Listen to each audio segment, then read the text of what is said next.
Alhamdulillah ve salatu vesselamu ala Resulillah. Allah maqtular olsun. Peygamber sallallahu salam salatlar olsun. Peygamber sallallahu aleyhi ve sellem'dan жақсы bir öte bir үлгүлүү болгон же болсо сиз менен биздин жан дүйнөбүзгө мындай кандай десем бир нур сала турган дагы бир жакшы бир хадис машалла.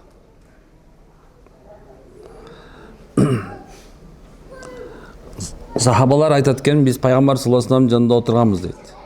Тынч эле отурушуптур. Анан пайгамбар бир аз сөз кылып аткан дейт. Ошол мезде пайгамбар саллаллаху алейхи ва саллям бир маалда мындай кылып, аябай мындай жүзүн мындай олуттуу кылып, анан кийин мындай башкача сөз сүйлөй тургандай болду. Биз баарыбыз тең пайгамбарды карап калганыбызда пайгамбар айтат экен, мен силерге чоң күнөөлөрдүн үчөөнү айтып берейинби дептир. Канчону экен? Үчөөнү экен. Эми бул күнөөлөрдөн дагы болсо, канча күнөө чоң күнөө болсо, ошонун ичинен дагы чоңураак үчөө экен. Анан пайгамбар саллаллаху алейхи ва саллям айтат экен, биринчиси дейт, бул Аллага шерик кошуу. Билесиздер, Алла Таала баардык күнөөнү кечирет, бирок ширк кылууну кечирбейт. Бул ширк жөнүндө аябай чоң нерселер бар. Ширктин маселеси өтө чоң. Бирок дайыма эсиңиздерде тутуп калга, некен рызкы берүүчү,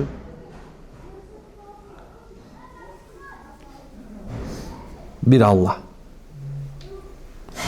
Демек ширктин маселесин кээ бирде убакта ушундай жерден чыгарып алабыз. Мынакей башка бирөөдөн үмүт кылуу менен.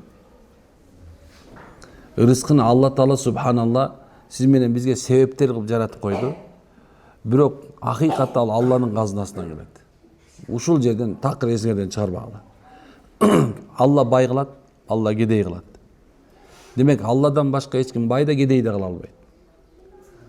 Инсан өзүнүн акылына, күчүнө, мүмкүнчүлүгүнө таяна турган болсо, ал ошо кичине шириктин кадамын сактаган болот. Түшүндүңүзбү? Эң чоң күнөө. Экинчиси ата-энеге каяша кылуу. Ата-энеге каяша кылуу дегенде аалымдар ар кандай нерсе түшүндүргөн. Биринчиси, сен ага сүйлөбөйсүң, урушпайсың, талашпайсың. Бирок ата-энең мындай урушуп атканда ушулар ушуну теле берет деп ичиңе айттыңбы? Сен тоң моюнду кылып каяш айтып баштадың уже. Сен тилиң менен эмес, дилиңде каяш айтып атасың. Демек сен ата-энеңе тилиңде дагы, дилиңде да каяш айтып башың керек. Кээ бирлер акмактар айтышы мүмкүн, ата-энем жахил болсочу, надан болсочу, динди түшүнбөгөн болсочу, алкаш болсочу, же болсо мындай бир андай десем зулум болсочу, эмне кылышым керек десе, ошондо дагы ушундай. Эгер тыштап кетип сен көрбөгөн болсоң да ошол аркасынан дуа кылышың керек.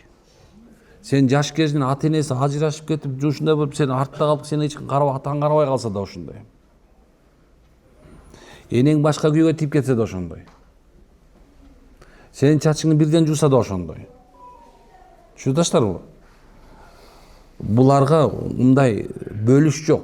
Ата-эне болду, ата-эне. Демек бизде ушул нерсе бар.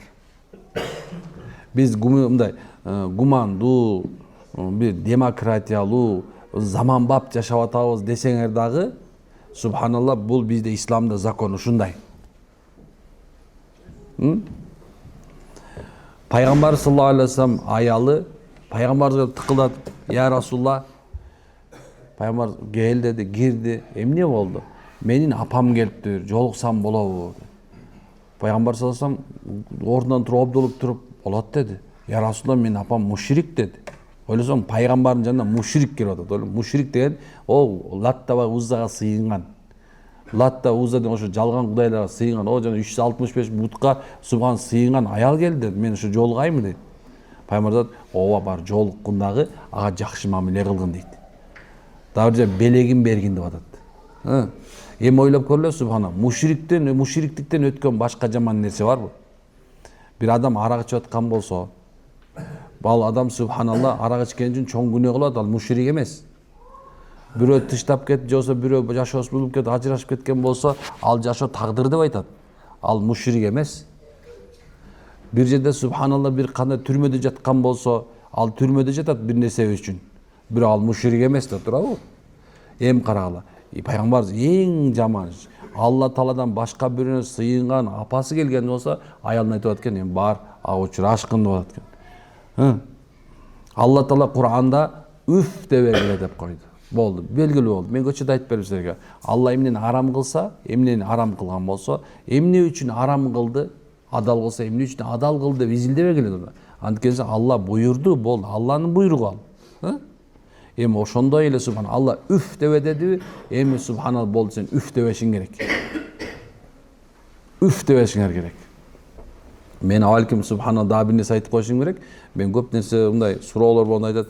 Мен атам субханалла ыдык көрсөттү, атам мени субханалла ушундай кылып койду дегендей сөз кылган жокмун ал жөнүндө. Акмактын да басы акмак.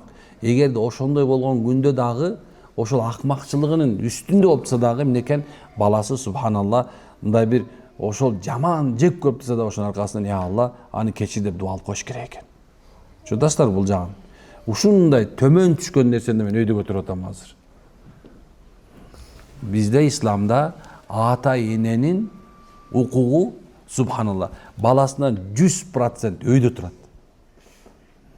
Ата эненин укугу некен ата эненин субханалла укугу өйдө турат. Кимде ким ата энесин ылдыйраак кылып, ата энесинен өзүн өйдө көргөн болсо, демек ал субханалла некен ал жаңылды, туура эмес жолго түшүп алды деп айтабыз. Ата энеге оор үн менен чакыруу, оор нерсе туурабы? Субханалла ата энеге өзүңүн үнүңдү бийик кылганга Аллах тыйым салган. Мен эмес, Алла тыйым салган. Китеп менен субханалла асмандан түшүрүп туруп, Жабрейил периштеден түшүрүп туруп некен бийик үн менен айтууга сүйлөгөнгө тыйым салган. Мына ушундай. Адам мен пайгамбарыбыздын да бир сонун сөзү бар. Бардык неамат ээси дейт, неамат. Ар бир жакшылык ээсинин аркасында дейт, же болбосо ошонун жанында дайыма көрө албастык жашайт экен. Чудасыздарбы?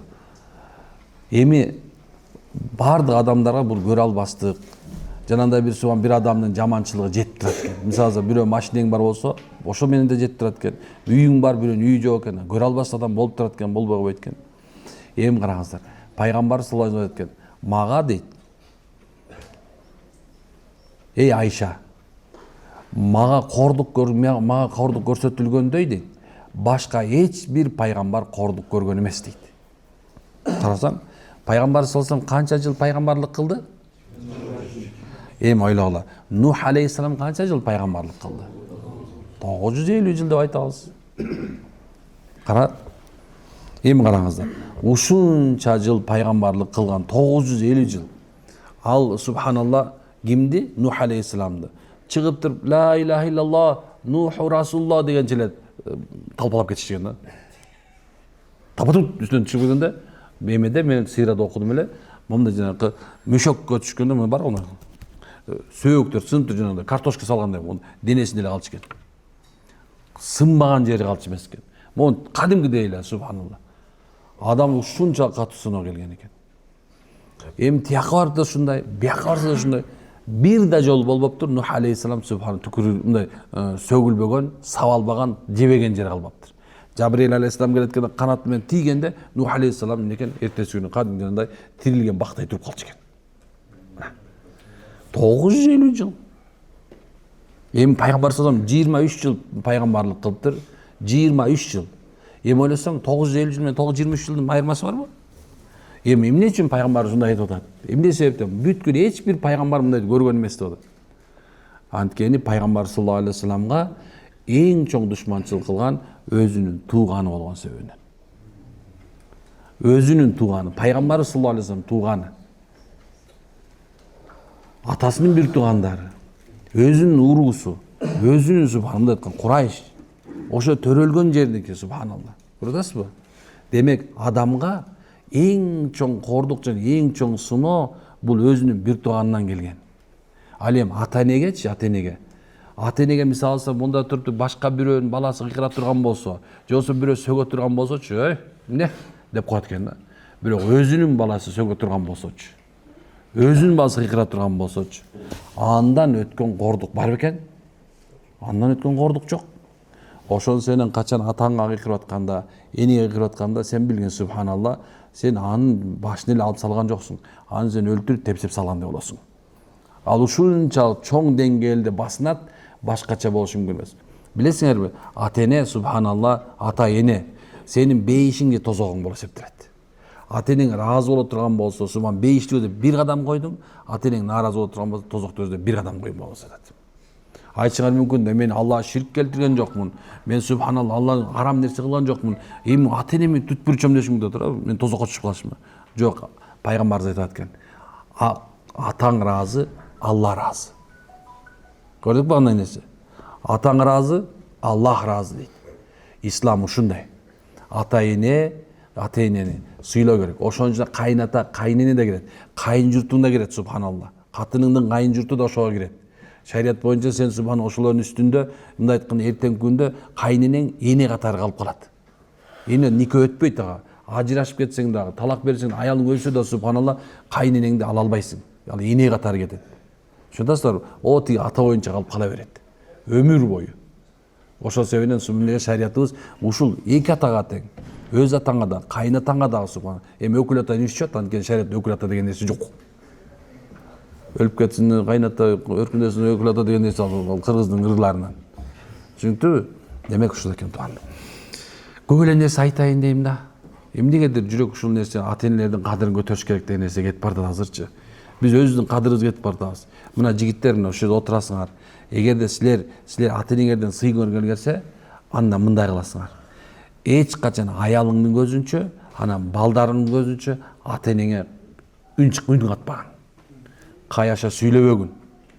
Мына ошондо сен субханалла өзүңдүн балаңан ошол нерсени көрөсүң субханалла. Атаң айтып аткан, балам үйлөнсөң боло. Апаң айтып аткан да, үйлөнсөң боло десечи, ошолор үйлөнсөң боло деген сөздүн курсант кылыш үчүн бар субханалла, өзүңө жакпаган, мындай айтканда, мындай вообще алганга болбой турган аял болсо да, ушуну аласың, алып алсаң машалла, курсант болуп жылбайып кое турган болсо, болду десе, бейиште кылса 250 миллион хурлайын бар. Ушундай нерсе. Үчүнчүсү, эмнекен? Үчүнчүсү бул мындай экен азаттылар.